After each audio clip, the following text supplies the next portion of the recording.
ఎవరు హీరో అయి ఉండొచ్చు, ఎవరు విలన్ అయి ఉండొచ్చు? అది చెప్పలేం బ్రో. ఒకవేళ ఒకరు హీరో పెట్టి ఒకరు విలన్ పెడితే మాత్రం అది చాలా కాంట్రవర్షియల్ అయిపోతాయి బ్రో. ఫ్యాన్స్ వాడవద్దు. ఇప్పుడు చిరంజీవి గారిని హీరో పెట్టారనుకోండి, బాలకృష్ణ గారిని విలన్ పెట్టారనుకోండి, నందమూరి ఫ్యాన్స్కి నచ్చదు. మా వాడిని ఎందుకు విలన్ పెట్టాడు, ఆ పర్సన్ ఎందుకు హీరో పెట్టాడు, ఎందుకంటే ఎన్నో ఏళ్ళ నుంచి వీళ్ళు కొట్టుకుంటున్నాడు.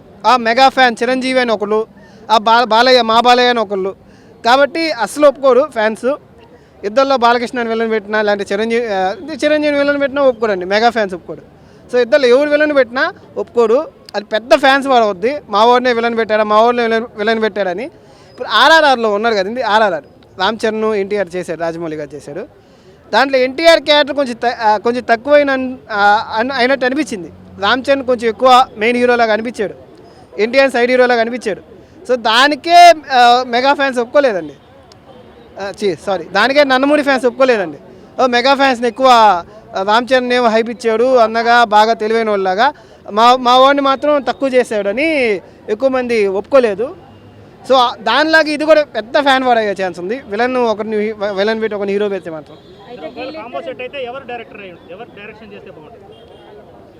కాంబో సెట్ అయితే డైరెక్టర్ నాకు అనిపిస్తుంది వాళ్ళు చేస్తారో లేదో తెలియదు, రాజమౌళి చేస్తే బాగుంటుంది అనిపిస్తుంది.